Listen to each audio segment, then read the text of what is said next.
चित्रलेखा।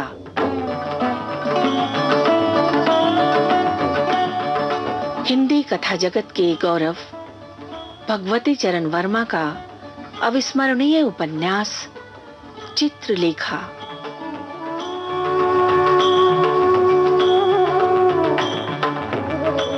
पाप किसे कहते हैं और पुण्य क्या है, इस पहेली से जूझते पात्रों की व्यथा कथा चित्रलेखा।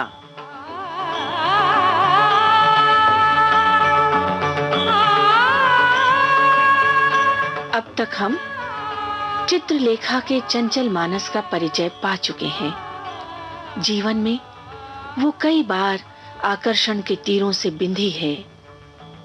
कई पुरुषों के तनमन को उसने घायल किया है। क्या अब वो योगी कुमार गिरि के पौरुष की समिधा को भी अपने यौवन हवन की आहुति बना रही है? लेकिन अभी इस प्रश्न को यहीं छोड़कर आइए हम बीजगुप्त के भवन में चलें, उसके मन में उतरें और देखें क्या वहां भी कोई ज्वाला है।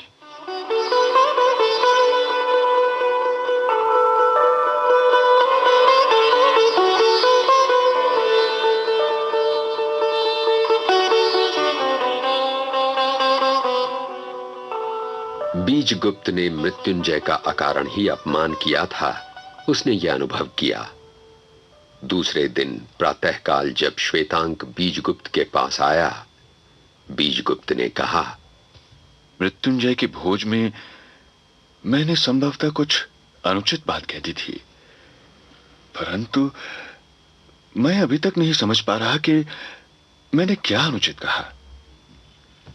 श्वेतांक, तुम तो वहां पर उपस्थित थे ना?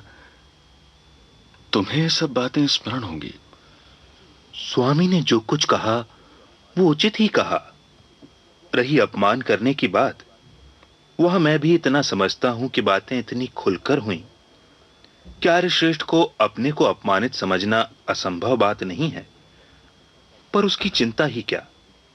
सत्य सत्य है। एक दूसरे के विरोधी सिद्धांत तो हो सकते हैं। नहीं, ये तुम भूलते हो श्वेतांक। सत्य सत्य है, पर सत्य अप्रिय नहीं होना चाहिए। जो कुछ मैंने कहा वो किसी दूसरे ढंग से प्रिय रूप में भी कहा जा सकता था। बीजगुप्त को मृत्युंजय के अपमान का अधिक ध्यान न था। उसे खेद था यशोधरा को अपनी बातों से अकारण ही दुख पहुंचाने पर। उसकी दृष्टि के आगे यशोधरा का चित्र नाच रहा था। यशोधरा प्रेम करने की प्रतिमा थी। उसका भोलापन, उसकी प्रशांत तथा सुधा सिंचित आंखें, उसका लज्जा और तेज से विभूषित अति सुंदर मुखमंडल, ये सब रह रहकर बीजगुप्त के सामने नाच उठते थे। पर वो यशोधरा से प्रेम न कर सकता था, क्योंकि वो चित्रलेखा से प्रेम करता था। चित्रलेखा की मादकता यशोधरा में न थी। चित्रलेखा का हृदय यशोधरा में था या नहीं, इसका वो निर्णय कर सकता था। चित्रलेखा उसकी पत्नी न होते हुए भी पत्नी थी। नर्तकी होते हुए भी वो प्रेम कर सकती थी, केवल प्रेम के वास्ते, धन के वास्ते नहीं। धन की चित्रलेखा के पास कमी न थी। उसे वो रात याद हो आई जब चित्रलेखा से प्रथम बार उसका परिचय हुआ था। चित्रलेखा और यशोधरा में कोई समता न थी। चित्रलेखा ऊंची, बहुत ऊंची थी। वो आश्चर्य करने लगा कि वो यशोधरा के विषय में क्यों सोच रहा है। उसने श्वेतांक से कहा, श्वेतांक, मेरा कर्तव्य है कि अपने कटु शब्दों के लिए आर्य मृत्युंजय से क्षमा प्रार्थना करूं। जैसी स्वामी की इच्छा। पर मैं वहां नहीं जाना चाहता।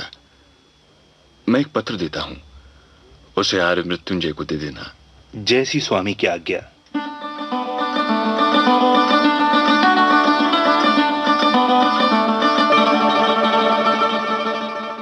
आर्यश्रेष्ठ भवन में ही हैं। वे कार्यवश कहीं गए हैं। क्या काम है? उनके लिए मैं एक पत्र लाया हूं।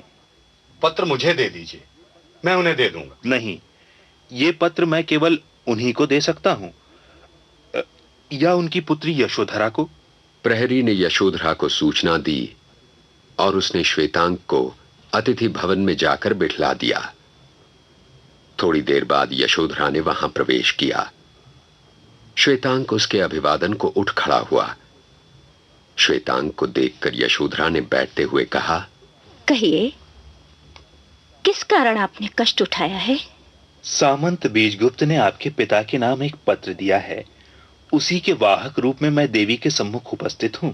ओह, पिताजी आते ही होंगे।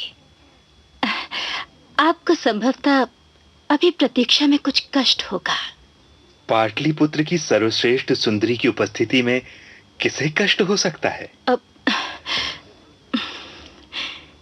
यशोधरा इस प्रकार की भाषा सुनने की अभ्यस्त न थी, और विशेषतः एक ऐसे व्यक्ति से जिससे उसका केवल कुछ घंटों अथवा कुछ क्षणों का परिचय हो। पर फिर भी बात मीठी थी। यशोधरा की आंखें हर्ष मिश्रित लज्जा से झुक गईं और उसके कपोलों की स्वाभाविक लालिमा दुगुनी हो गई। श्वेतांक उसका अतिथि था। उसका आदर करना यशोधरा का कर्तव्य था। उसने श्वेतांक से पूछा, आर्य बीजगुप्त को आपने पूर्ण रूप से जान लिया होगा? हाँ, संसार के सर्वश्रेष्ठ मनुष्यों में उनकी गणना करने में किसी को कोई आपत्ति ना होनी चाहिए। और नर्तकी चित्रलेखा के विषय में आपका क्या विचार है? वे बहुत उच्च कोटि की स्त्री हैं। मैं तो यहां तक कह सकता हूं कि वे देवी हैं। जिस मनुष्य ने चित्रलेखा को जान लिया, उसने सौंदर्य और सौंदर्य जनित कर्तव्य को जान लिया। तो मेरी धारणा निर्मूल न थी। आर्य का नाम संभवतः श्वेतांक है। देवी का अनुमान सत्य है। आर्य श्वेतांक, एक बात और पूछूंगी। वास्तव में आपके गुरु ने पाप का पता लगाने के लिए आपको सामंत बीजगुप्त के पास भेजा है, और यदि भेजा है तो क्या वास्तव में बीजगुप्त का व्यक्तित्व पाप का पता लगाने का उपयुक्त क्षेत्र है? देवी का कहना ठीक है। मेरे गुरु ने पाप का पता लगाने के लिए मुझे आर्य बीजगुप्त के पास भेजा है, और रही आर्य बीजगुप्त के व्यक्तित्व से पाप का पता लगाने की बात, वहां मैं भी बड़े असमंजस में हूं। यह भी बतला दूं कि मेरा गुरु भाई विशाल देव, जो कल भोज में आया था, उसे योगी कुमार गिरी के पास पाप का पता लगाने के लिए भेजा गया है। हाँ? पर आश्चर्य करने की कोई बात नहीं है देवी। यह आवश्यक नहीं कि जिनके पास हम भेजे गए हैं वे ही पापी हों। बहुत संभव है कि उनके संपर्क में आने वाले लोगों में पापी मिले। दूसरी बात यह है कि पाप है क्या, उसको कौन जानता है। जिसको मैं पाप समझता हूं, उसको दूसरा व्यक्ति संभवतः पाप न माने। और साथ ही बहुत सी बातें जिन पर हम ध्यान तक नहीं देते, बहुतों के लिए पाप हो सकती हैं। अब आर्य श्वेतांक, मैं आपकी प्रशंसा करूंगी कि आप मनुष्य के गुणों को ही देखने में विश्वास करते हैं। इतने ही में आर्य श्रेष्ठ मृत्युंजय ने भवन में प्रवेश किया। श्वेतांक ने उठकर उनका अभिवादन किया। यशोधरा अंदर चली गई। मृत्युंजय ने श्वेतांक को बैठने का आदेश करते हुए कहा, क्या तुम बीजगुप्त के वही सेवक हो जो कल उनके साथ था? आर्यश्रेष्ठ का अनुमान ठीक है। स्वामी ने आर्यश्रेष्ठ के नाम एक पत्र दिया है।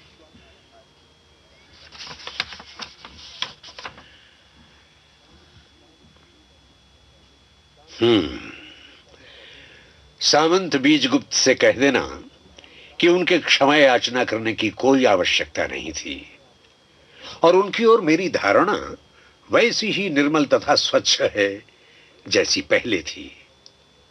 एक बात और कह देना, यदि उनको कोई कार्य न हो तो वे संध्या समय यहां चले आवें और भोजन भी यहीं करें। हां श्वेतांक, तुम भी बीजगुप्त के साथ आमंत्रित हो। आर्य श्रेष्ठ की आज्ञा का पालन होगा। यदि स्वामी आएंगे तो मैं भी अवश्य आऊंगा, क्योंकि बिना उनकी आज्ञा के मेरा यहां आना कहां तक उचित होगा ये मैं नहीं कह सकता। तुम शांत, गंभीर तथा कर्तव्यनिष्ठ नवयुवक हो। मैं तुमसे प्रसन्न हूं। तुम्हारे वंश, तुम्हारे पिता का नाम और उनका निवास? मैं सूर्यवंशी हूं। मेरे पिता का नाम विश्वपति है तथा उनका निवास कौशल प्रदेश है। तुम्हारे पिता का नाम विश्वपति है और उनका निवास कौशल है। क्या उन्होंने काशी में शिक्षा पाई थी? आर्य श्रेष्ठ ठीक कहते हैं। कितने आश्चर्य की बात है। विश्वपति मेरे गुरु भाई हैं। तुम्हारा स्वागत है। तुम मेरे पुत्र के समान हो। अपने पिता और मृत्युंजय के इस परिचय पर श्वेतांग को कितनी प्रसन्नता हुई यह नहीं कहा जा सकता। श्वेतांग के हृदय में एक प्रकार की आशा उत्पन्न हो गई।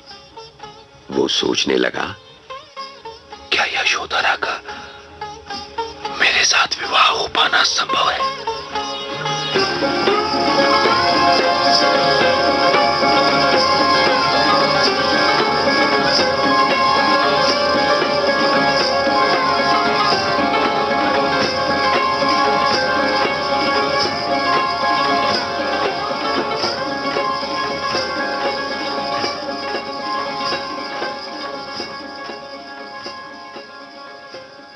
कथा सूत्र एकाएक श्वेतांग की ओर मुड़ गया है। महाप्रभु रत्नांबर का ये शिष्य पाप की खोज में बीजगुप्त के पास आया था, किंतु उसका ब्रह्मचर्य पहले चित्रलेखा के सौंदर्य ताप से पिघला और वहां से तिरस्कृत होकर अब यशोधरा के लिए लालायित हो रहा है। ये लालसा उसे कहां ले जाएगी, ये हम पढ़ेंगे उपन्यास के अगले पृष्ठों पर।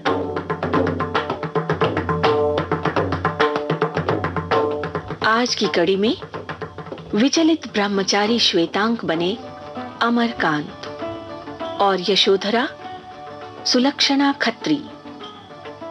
मृत्युंजय के रूप में थे विनोद शर्मा और बीजगुप्त की भूमिका में कमल शर्मा।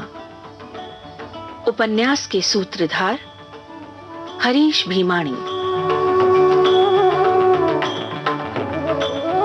उपन्यास चित्रलेखा की इस रेडियो प्रस्तुति में सहायक हैं राजेश मलिक तथा प्रसारण की इस परिकल्पना को ये रूप देने वाले हैं लोकेंद्र शर्मा और विजय लक्ष्मी छाबड़ा।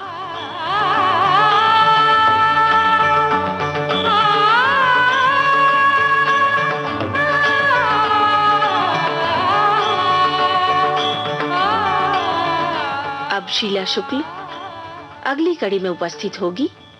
तब तक नमस्कार।